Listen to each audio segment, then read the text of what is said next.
Hey, it's Molly Stevens, one of the hosts of Everything Cookbooks. Today's episode is part of our 6-week series in which we are re-releasing conversations from our backlist that tackle the first stage of most cookbook publishing journeys, getting the deal.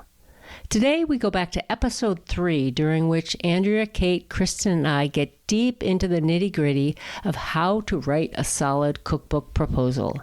It's one of our most listened to episodes, and even if you've already heard it or already written several cookbook proposals, it may be time for a refresher. We will be back in April with a new lineup of host chats and guest interviews, but in the meantime, we hope you enjoy this reach back into our archives.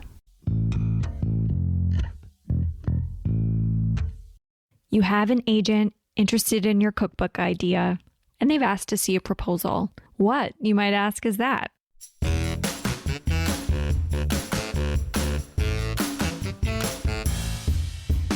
Welcome to Everything Cookbooks, a podcast for curious writers, readers, and cooks.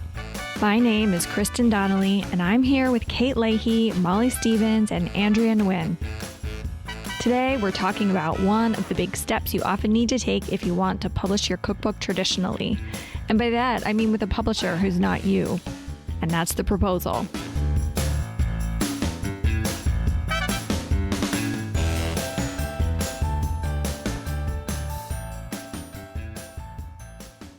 So I'd love to start by asking my co-hosts, what was your first proposal like and how did it come about? Andrea, let's start with you. Oh, good God. I wrote my first cookbook proposal back around 1992. Back then, Word wasn't around. I used a program on IBM called WordPerfect, where you had to code everything. So that's like how ancient it was. I went to the library, looked up how to write a cookbook proposal, and I put it together kind of like a business proposal because I'd gone to business school. The thing was about eventually 60 pages long. I didn't get my book published until 2006, so it lingered for a while. But, I always had it in my back pocket. And of course, I went on to do other things in the meantime, in between those years of not having a proliferating cookbook career. I didn't have an agent, but I had a proposal sitting around because I put my ideas down. So I think you always should have a proposal. I love that. There's always this myth of the overnight success. And oftentimes it's like decades in the making. Molly, how about you? Just like you say, Andrea, you always should write a proposal because my first book proposal, I actually had an agreement. I don't know what you call it, a handshake agreement, but I had a sort of spoken agreement with a publisher that they wanted to publish my book. And we had a topic. Then publisher said to me, my editor said, well, you need to write a proposal. I was confused because I thought, well, wait, we've agreed on this. You wanted a book on braising. This was the braising book. And this was about 20 years ago. I said, why do I need a proposal when we've already talked about the book? And she needed it to sell it in-house, in her publishing house to her boss and to everybody else, to the business side of the people. So I said, okay, I'll write a proposal. And I'm so glad that I had to take that step because that process of writing the proposal, and I think we'll probably talk about that today, just does so much to crystallize the vision. I thought I knew what I wanted this book to be, but until you sit down and really put words on a page and map it out, which to me, it was a roadmap that became indispensable down the road when I was actually working on the book and losing my way. So I guess my first proposal wasn't so much writing to sell the book, because that's a huge part of writing proposal. But for me, it was that almost, well, equally as important, but for me as a writer, more important, that process of crystallizing my vision for the book. I love that you bring that up because I think sometimes the dream is like you get called by an editor to write a book and you don't have to do a proposal. And we'll get into that. But sometimes, like Molly said, I mean, the proposal is more than a sales tool. So Kate, your first proposal was for a book for somebody else, right? It was. And it was an interesting situation because I really wanted to write this book with a restaurant called A16 in San Francisco, where I used to work as a line cook. And I just thought it would be such a great story. And I cold emailed 10 Speed Press back when they were a smaller publishing company. It was easier to do that. And the first thing they said is like, we love this restaurant. We think it would make an amazing book, which is like, whoa, that's incredible. But then they said, we'll need a proposal. And I should have done what Andrea did and went to the library to learn more about a proposal. But instead I said, so what do you need in this proposal? Like, I just needed to know what a proposal was. I didn't know what a publisher would need from a proposal. And I was grateful that the editorial director walked me through exactly what they needed in the proposal to do exactly what Molly was saying, where they wanted to do a book on this restaurant, but they needed to sell it in-house. They needed to convince everybody else in the publishing company, the sales and marketing team, the publisher, other editors, that this was a book worth taking a chance on. And so the thing that I learned doing this proposal was that it was that essential roadmap. If I hadn't done that, and especially being my first book, I would have been flying blind a little bit. This proposal gave us the recipe list that at least if everything else changed, you would have that to chip away at. And the other thing I realized is I had gone to journalism school. In school, I had done a course on magazine publishing, and we had to produce a business plan for a new magazine. And I realized, whoa, actually, this is what I'm doing in this proposal. So anybody who has business background, you will see that there's similarities in what you would put together in any kind of business that you're trying to get off the ground. You need to lay out the business side, make a business case for this book, as well as making a case for the artistry, the words, the recipes that kind of come to life. So I look at it as like one part art, one part business. That's actually a really good way to think about it. My first proposal was for a book called Modern Potluck. In my case, it was a sales tool to get a publisher, but then it did act as a roadmap throughout the process, and I referred back to it quite often. I'm wondering, what point do you think it's best for writers to actually put together a proposal? We have talked a little bit about this chicken and egg situation. So is it good to have a proposal done before you work with an agent? Do we know? I mean, it might be one of those it depends kinds of situations. You know, I think that if I were an agent, and I know I don't use an agent, so you all know that, but if I were an agent, I would want my potential client, the author, to have some ideas fleshed out, and also a commitment to some sort of vision that we could then collaborate on making real and getting published. I know that we talked about, you mentioned, Kristin, early on, that even if you were not going to go and get something traditionally published by a publishing house, I also think it's just important to lay your ideas down. You don't have to flesh it out to some really thick proposal, and have it bound or anything, but set your ideas down, like Kate mentioned, your main points, an overview, why this thing's going to sell, who you are, how you're going to, market it, and a rough outline so that you have a sense of where you're going. I also think we're talking about first books for a lot of this conversation. You're getting your first cookbook, and putting something down, just like Andrea says, putting something down takes it from the dream stage to the real stage. It's a sort of a to-do list. And I know, Andrea, sometimes you use the term proposalette, I think you call it, for a mini proposal. And Heidi Swanson, who I think we'll talk about later on a little bit, talks about a pre-proposal. So you're sort of collecting, have a folder or a box or a pad of paper or a notebook or whatever it is where you're scribbling thoughts on this cookbook idea. And once that starts to take shape, then you might have something. But if it's still just in your head phase, in your shower thinking phase, it's probably not ready to go prime time. Yeah. Actually, I have a question for Andrea. I want to know if you had a title for your book in 1992, 93 when you were writing your proposal. Good Lord. So I wanted to write a Vietnamese cookbook about the Vietnamese experience in America. And my title was Pass the Fish Sauce, because what is my life about and what is Vietnamese cooking about but fish sauce? So that was my muse for many years until I got to the publishing house. And then what happened? And then they're like, America's really not ready for a title of a book with fish sauce on it. So we're going to come up with something else more suited to actually your website, Viet World Kitchen. So we retitled it Into the Vietnamese Kitchen, which was more elegant than Pass the Fish Sauce. But you know what? I'm going to hold on to that title. I know the phrase will be on my headstone or maybe some crazy memoir in the future. It's a great title. I think you just need t-shirts. Oh, yes. T-shirts. Oh, my gosh. T-shirts. that idea that whoever you're selling your book to, America, the readers aren't ready for a title, that happened with me. My first book was on braising, we talked about, and my proposal title was A Book on Braising. I didn't think that would be the title for the book, but I didn't have anything catchy. The publisher, when I wrote the book, they didn't want to use that title because they didn't think people knew what braising was. They'd say, what, a book on raisins? What are you talking about? Braising? It just didn't resonate.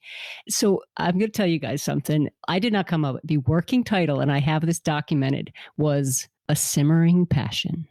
Wow, that sounds like that could be a new podcast. So bad. After hours. So bad. And so not me, right? I mean, that's not a book I'm writing. Romance. And so I had to write this book with that hanging over my head, thinking I've got to get that changed, but I'll worry about that later because right now I've got to get the manuscript done. But what happened in the intervening years, braising became more accepted, more understood, a term that people were willing to use. So the publisher went ahead and put the word braising in the title. So I'm thinking with Past the Fish Sauce, I think it's a title now that probably sell like crazy. I totally agree. I actually remember that moment, Molly, and I remember there being so many articles about braising.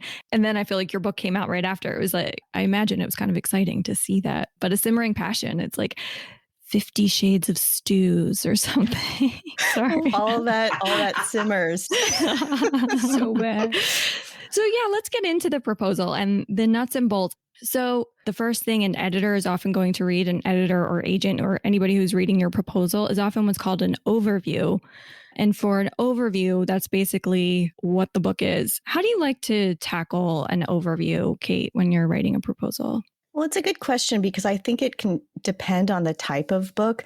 And I know that not everyone does this with their proposals, but in an overview, I like to give a taste for the voice because a lot of the proposal, like I said before, is really about selling the business side of this idea that this author is able to sell X amount of books and here's how they're going to do it. So I feel like in the overview, you can just give a little taste for that specific voice and why this book matters at this moment. It doesn't have to be long, but that's what I like to do in an overview, just like a quick way to catch someone's attention and then go into a summary of what the book is going to be about. That's something that I like to do, whether it's a very conversational tone that you want. Those are in the first 2 or 3 sentences of that proposal, because if that's the first thing that an agent or an editor is going to read, you want them to count. Yeah, I do often open my proposals with some kind of scene setting paragraph and pull in a lot of sensory detail. And I hadn't thought about it as like a showcase of the voice, but that's exactly what it is. If you were to think of a proposal as a recipe, to use an overused metaphor, it's the head note. That's so true. What's the head note? It's to sell. You want to sell this idea. You want to bring them in, reel them in from the beginning, catch them with the voice, get them interested. And I agree. It's not necessary. I know for me, it's not the first thing I write. It's usually the last thing I write. And it's the thing I write and rewrite and rewrite and rewrite some more because it's got to be good. It's got to grab them. 100%. Andrea, when you do a proposalette, do you do an overview usually? Totally. I always do an overview, and I think of the overview again as a sell. I also think of it as the hook. Mm-hmm. I think of it as a very tight version of the introduction of the book that I eventually will write. And in fact, when I go back to write the introduction to a book, I always go back to look at the overview of the proposal. What did I promise? Did I hit those marks? Did I overpromise or underpromise? But those initial sentences, they're like the hook, the lead of an article that you're going to put together. So it's the hook for your book. Set a scene like you do, Kristin, or provide your voice and perspective. Give a little edge, like, why are you contributing this book to the vast amount of cookbooks out there? So the proposalette, I do that because I'm pitching an idea to my editor who already knows my work. So they don't need to read through an entire long proposal, but they're like, just write something for us so that we get a sense of things. And so that introduction is always crucial. Mm-hmm. And so after this overview, a lot of times you'll start getting into this like real business side of the proposal. Let's talk a little bit about what you like to include in that section, because I think people do it a little bit differently and include different things. What are some crucial things to throw in there? Next, after the introduction, I always look at the marketability. Who's going to buy this book? And what are the comparable titles out there? And why does your idea stand out?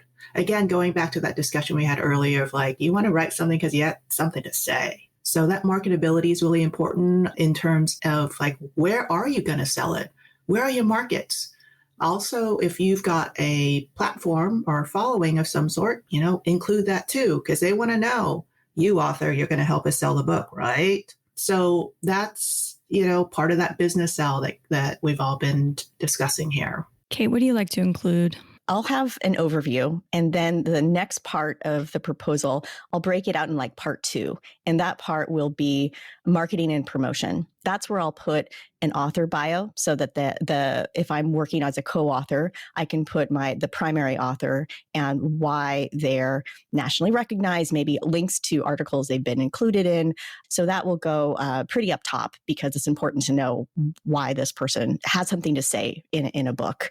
And then I'll also have, like Andrea was saying, comp titles. Those are books that exist out there already. For those, you oftentimes want to pick books that have sold well. So you're not picking a title that maybe nobody's really heard of. You want to pick a book that's out there that people have heard of. So you can say, okay, this book is going to sell like this one, but here's how mine is different. And that's something that if, say, you want to do a book on Paris and you think, oh my God, there's been a million books on Paris, but maybe there's always something new to say about Paris because the city is evolving. So you can pick sort of new Paris titles, not just ones that were published maybe 20 years ago. So that's what you'd want to do with those comp titles. And another thing is what Andrea was saying, where is this book going to be sold? So back to my magazine class. So when you're trying to put a magazine out there in the world, you want to think in the olden days, you would want to say, where does this sell on the newsstand? Somebody in my class had this great idea for a magazine called Nomad for people who wanted to live a nomadic lifestyle. But the problem was, back in 2005, nobody was going to subscribe to Nomad because their address would be changing all the time. I mean, there was a great idea, but a total business flaw in this idea. And so the same thing can happen in a book. You might have this great nugget of an idea, but maybe a book is not the right format to reach that audience. So that's something that you need to address if it is something. Maybe you do want to write that Nomad book, but maybe nomads don't like having physical books clogging up their tiny homes that they're moving around the country or whatnot. So maybe this book should only exist in a digital space. If that's the case, this is where you want to get creative and address those concerns that a publisher is going to think, because a publisher is going to look at a book and think, all right, is this book going to sell primarily online, or is it going to sell in what they call specialty markets? And specialty markets can be the anthropologies, a small gift shop, an independent houseware store, maybe Costco. Yeah. And we love a good Costco sale. So those are the types of things that a publisher is going to need to think about before they acquire your book. So you want to give them as many kind of factual numbers. If you have a lot of Instagram followers, put that number in this section. If you have a really vibrant newsletter that has a lot of readers, or at least active readers, put those numbers in. If you are targeting a community that doesn't have a lot of cookbooks about their food, but you can say there's 8 million people in this community. And if I can target, 1% of that community, I have a place to sell books. These are all kind of like those nuts and bolts numbers you can put in there. Just think like somebody whose job it is to sell this book, and make their life easier is what I kind of think of in this section. Yeah, it's like anticipate all the pushback, because an editor, they have to go and sell the book to their sales team a lot of times. So it's like, think like that person, the person who is less into the art of it and maybe more into like, how's it going to sell? They're the ones that are going to say, okay, the problem with Nomad magazine is that there's no place for the nomads to buy the magazine. Right. So you just want to anticipate whatever question is that for in the cookbook world. It's a really good point too, Kristin, because typically your relationship as a cookbook author is going to be with your editor, who is your cookbook editor. So it's a very food, recipe, cookbook centric relationship, but your editor is working with a very business minded team of marketing, publishing. And so, give them all the tools that they need to sell your book idea. And when you're talking about comp titles or comparable titles, another great thing to do if you don't have access to a lot of data about cookbook publishing or book publishing, where do you buy books? Where do you shop for books? Go there and look around, and what do you see? How are they organized on the shelf? If you're lucky enough to live in a community that has a cookbook specific bookstore, go there and look at the way it's organized. That's where you start to find your comp titles. also think it's good to include things like any press you've gotten, or if you're writing it for somebody else that they've gotten. If you have something you've sold before, whether a self-published book or another book, put the sales of that in if it's notable. Oh, and I would list anybody who might help sell the book, like a connection that you might have, and list them. So publications, other editors, bloggers, organizations even. I know, Kate, when you wrote a book about Lavash, that was a very specific audience. So I don't know if you in your proposal, if you listed out the connections that you might have to that community. That book was a tough sell anyway, but I don't think we could have sold that book had we not included the communities that we had already reached out with, that we already had contact with, and who had already thrown their support behind the project. Because again, nobody's going to go to a bookstore and look for the Armenian cookbook section. It doesn't exist. And it's also a book that just kind of gets lost when it comes to even a specialty cookbook shop. There's not, it gets a little murky where a book like that would fit on the shelf. So for that, we really had to show that we did have support and we had a guaranteed buy. That's another thing to think about. If you can say that X restaurant is going to sell copies, or if you are a restaurant owner, you can say, I will sell copies in my restaurant. That's another avenue for sales. So you're just kind of giving the publisher ideas for where this book, how it's going to get out, how it's going to be discovered by readers. Discovery is a really, really big concern with publishers right now, just because there are so many great books. But so how do your great books get seen and get purchased by future readers? So one thing also that we should touch on is promotion plans. What do you guys like to do with promotion? Do you put that into your proposal? No, I don't. The reason being is that the book at proposal time is so far out. And by the time you get to promotion time, the landscape may have totally changed.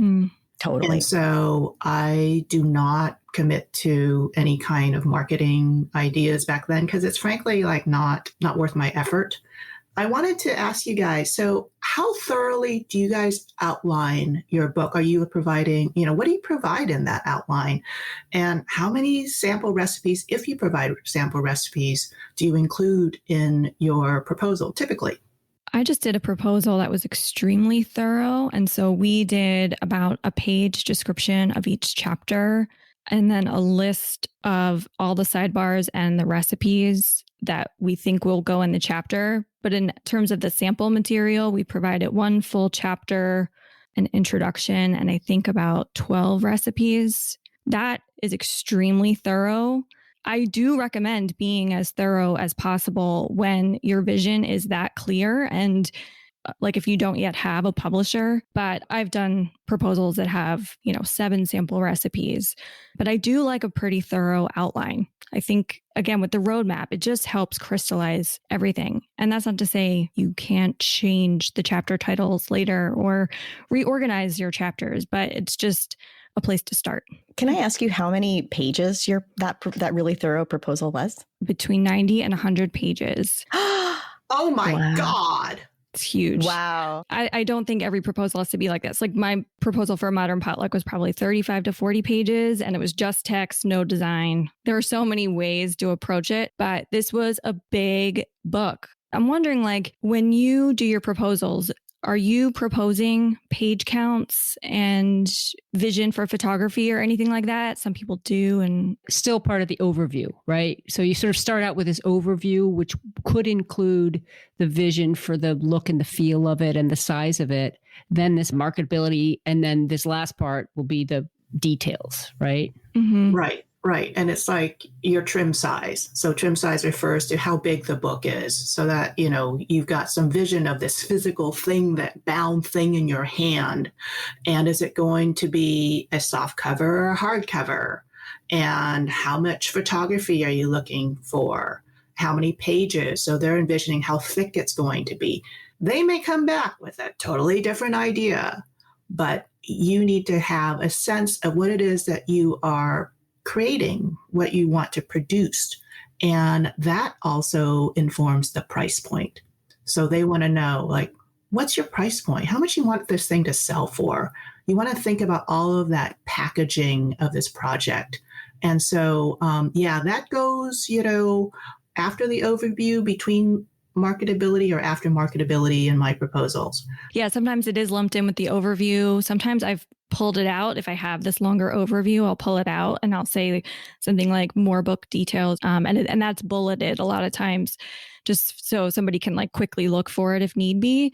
Well, yeah, quick question. What are your sense on having your proposal professionally designed or not? I've seen it both ways now. I've seen agents who want to work with their authors on getting it designed. And I've seen other agents who say that's really not important, but can you, I don't know, show us a gallery of the photos that you are, the style that you're kind of after, or the photographer you want to use. So I feel like it's going both ways. I know I've seen it for if you are a photographer and you want to do your own book, you should probably have at least a portion of your proposal designed in a way that showcases your photography with text. But I've also seen it where that's not necessary. So I don't know. I was wondering what you all thought. Up until my last cookbook proposal, I didn't overly design it. I would lay things out, for example, just using, word processing. My first cookbook proposal, I lay things out with sidebars that, I didn't have any photos in there because I wasn't much of a photographer back then.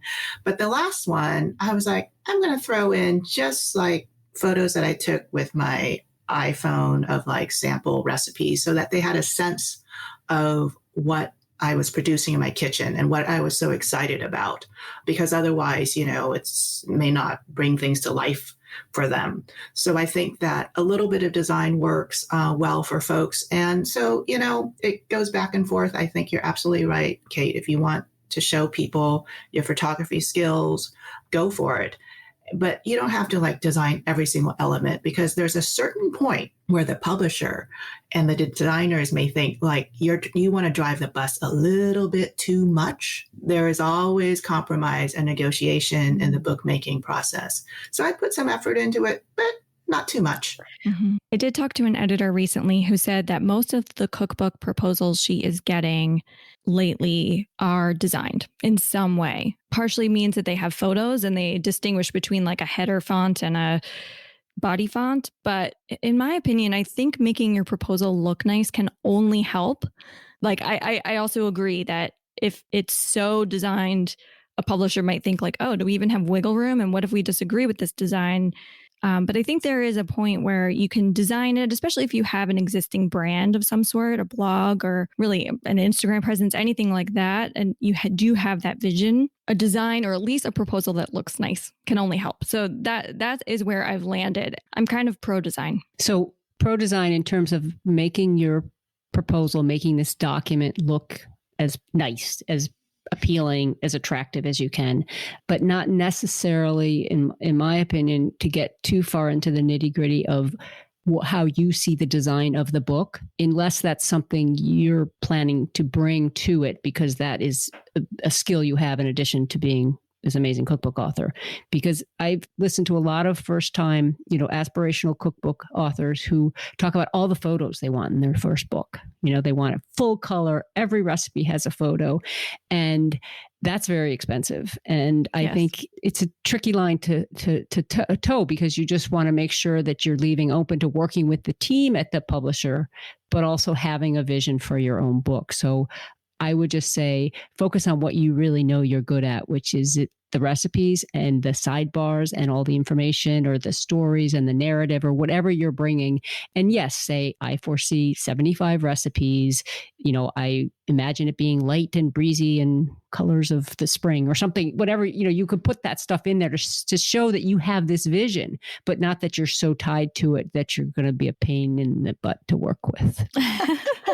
Well, and let's not forget that, going back to, I think, our first episode when Andrea had the whole press release about like a kind of a call for recipes for a cookbook. At the end of the day, if your writing doesn't grab somebody and you don't really have compelling recipes, your idea is not compelling, it won't matter if you have this beautiful proposal that's professionally designed.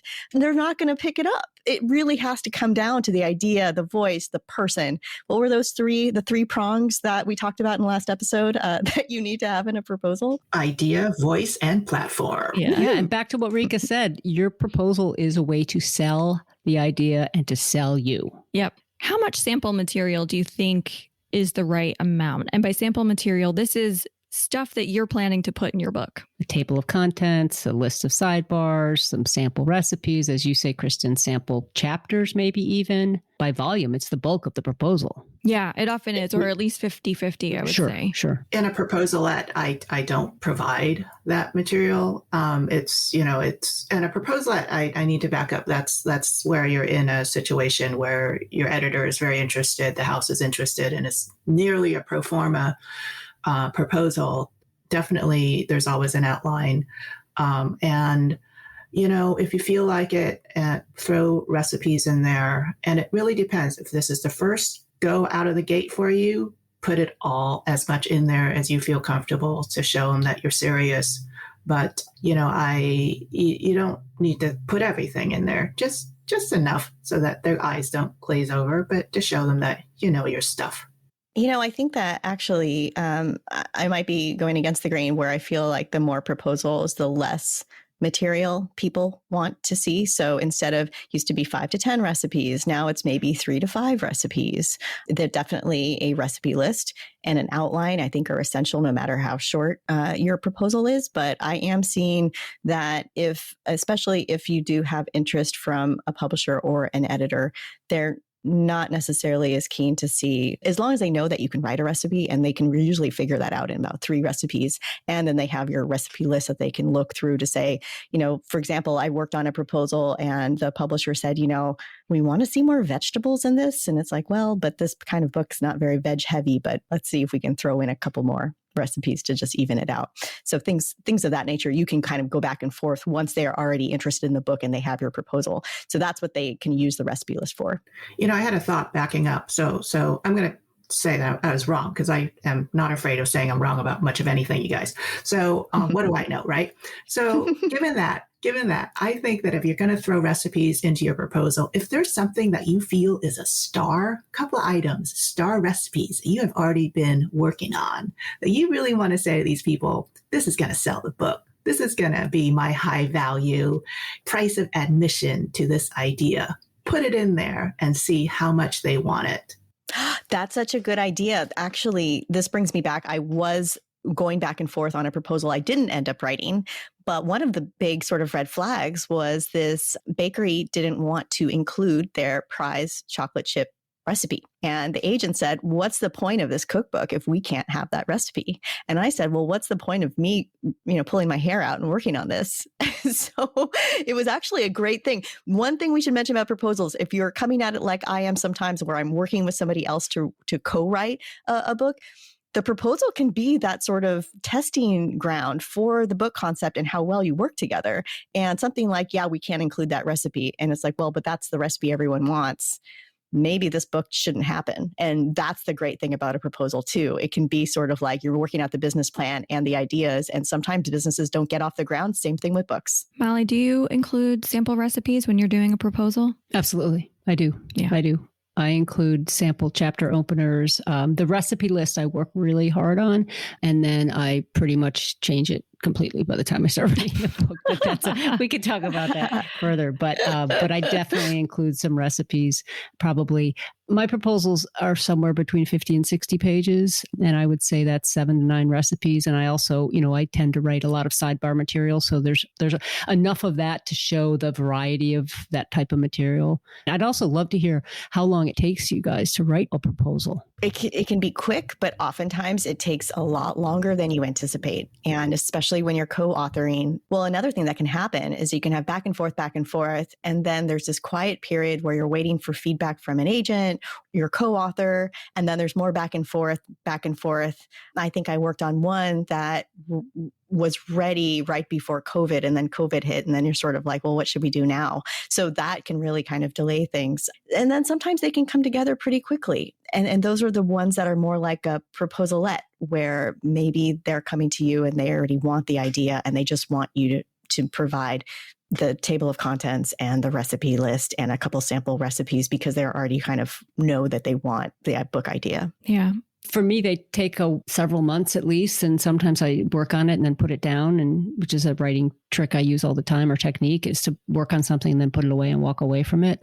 Also, working with an agent is invaluable to me. Sending it's a first line of review. I mean, I'll have friends or family look at it, but to have an agent look at it with a critical eye before it has to go for sale is a huge step. Yeah, although not all agents are willing. I mean, of course, they'll look at it with a critical eye, but not all agents are willing to engage in a long back and forth, I've found.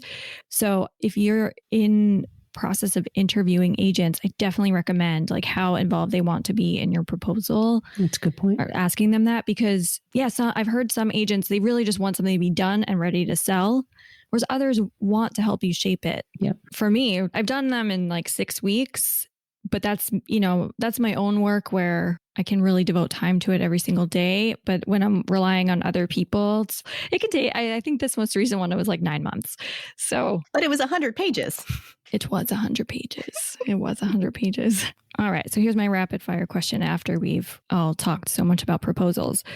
What is the one thing you should make sure to include in your proposal, Kate? This is really ridiculous, but include your contact information. That's a really easy one to overlook because you're so focused on the story and your beautiful recipes. Just make sure that somebody can actually find you after you've submitted your proposal. That is so true. Because even if you email it, which these days people get things electronically, it doesn't have to be in print, but having it on the document is really helpful. So true. Good tip. All right, Molly. Your writing sample, you got to sell your ability to write, how well you can write this thing, and possibly how long you think it will take you to write the book.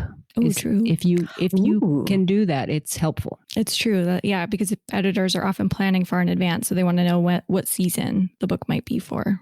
Andrea. Looking back at my earliest proposal, I did not fully know how to write a recipe.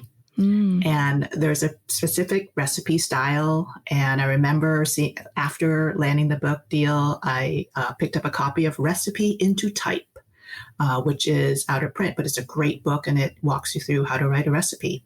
So make sure that you show, folks that you know what your subject is all about in terms of the technical writing aspect of it. Awesome. One thing I want to say is there are tons of excellent resources online where authors have written about their proposal process or how they do it. People like Heidi Swanson, Katie Parla, there's a food writing teacher, Diane Jacob, and our very own Kate Leahy has written a very long blog post about writing a proposal. Yeah, it's a very long blog post.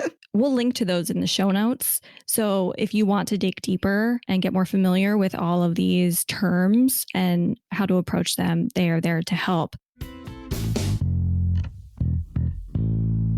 So we often include at the end a question from somebody who called in. And Molly, I think you got a good question the other day, right?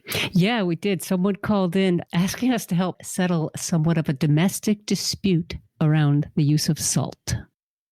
Hi, this is Jason from Van Nuys, and I'm calling in hoping that you can solve a culinary dispute in my family. I've long used kosher salt, and many of the recipes that I like to cook from call for it. My wife, on the other hand, has recently become a devotee of fine sea salt, which she claims imparts a better flavor in food. Now, first off, I'd like to know what the four of you think about that. Is she right about the flavor? And secondly, how can we switch back and forth? In other words, is there a good equivalency that I can use when I'm trying to substitute one salt for the other in a recipe? Thanks a lot, and I'll be looking forward to hearing your response. Good question, Jason. Anyone want to tackle this? Oh, I'm not ready. I need a minute. You guys take it first. Domestic dispute at stake here. I have a lot of salty ideas. I don't know. Oh, it's not. It makes me feel salty. I think we could spend a whole episode talking about sea salt versus kosher salt versus many other salts. But as a cookbook, from a cookbook standpoint, because I think we were talking earlier that recently the LA Times has decided to call specifically for diamond crystal salt in their recipe, in their food section, whereas the Washington Post is now moving the other way toward calling for sea salt. So I guess the question is two-part. Which do you use? Or as a cookbook author, how do you deal with salt? And does one taste better than the other, actually? Maybe we need another podcast, Everything Salt.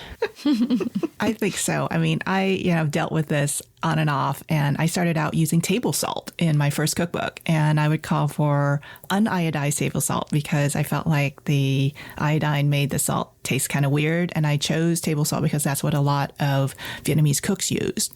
And then I eventually switched to fine sea salt because that's also what a lot of Vietnamese cooks use. But I could never use kosher salt because it just doesn't jive with a lot of Asian cooking. You know, it'd be like, why is that there? And also, I just love, I do like the flavor of sea salt, and it varies so much, and it seems very, very natural. I know that a lot of professional chefs like the, you know, coarser grains of kosher salt. But, you know, for my money, I'm a fine sea salt kind of girl. I'm a walking salt lick. Kristin, you had a good take on this. Well, it's funny. I actually also prefer the flavor of sea salt, but I often use Morton's kosher salt because I enjoy the texture and I enjoy the process of seasoning using that salt, whereas it's not as gratifying using fine sea salt, weirdly. In the book I wrote by myself called Modern Potluck, I talk a bit about salt and just encourage people to figure out a salt that they like to use and get used to it, because it does, like, especially when you get into the zone of cooking where you're just kind of like, you know, in it. When you switch up the salt, it really can change the taste of the food.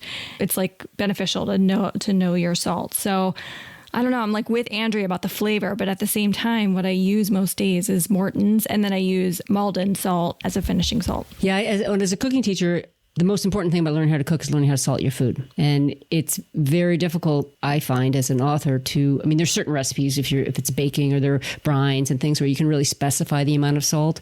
But with a lot of cooking, it's very, you know, the celery might be saltier than it was at a different time in the season. I mean, everything brings its own level of sodium to whatever you're cooking. And so I think learning how to salt. So I've come almost full circle on this, and I've gone in my recipes to just calling for salt.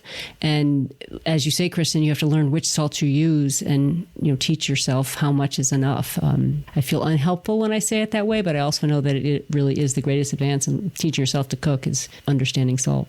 Molly, I've read that in your cookbooks, and, you know, I just feel like, oh, God, there she is kicking my butt again. We're all really competitive with each other. We just don't say it in polite company. Right. You know, it's like, there she is trying to make me an more instinctual Molly Stevens cook. But in my last book, in Vietnamese Food Any Day, I started telling people, okay, this is the particular salt, fine sea salt. I use La Baleen, and it's coming in at 540 milligrams of sodium per quarter teaspoon.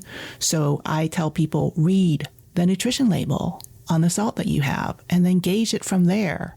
So, you know, in the kind of cooking that I often put out there, you know, you're using different sources of salty seasonings, salt with fish sauce, salt with soy sauce. So you've got all these different sources of savoriness coming together.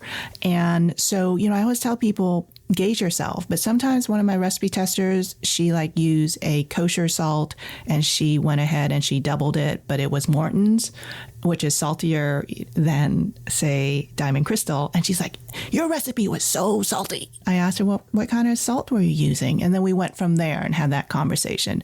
But yes, so you want to take a look at the salt that you are using and, you know, gauge what you like and how you can use it best for your preferences. Yeah. Andrea, I took that tip and I put it in my book because you had told me, look at the label, look at the sodium content. I'm like, oh, yeah, great.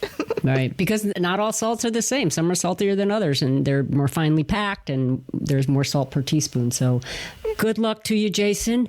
Thank you for your question. It spurred a lot of good conversation. Awesome. Well, thanks so much. Yeah, thanks. That was a lot of fun. Thanks, Kristin. Thanks for listening to Everything Cookbooks. If you have questions or comments, you can find us on Instagram at Everything Cookbooks or send a message through our website at everythingcookbooks.com. If you have a few seconds to spare, leave a review on Apple Podcasts or wherever you listen to your podcasts, which will help more people find the show. Thank you so much to our editor, Abby Circatella, and thank you so much for joining us.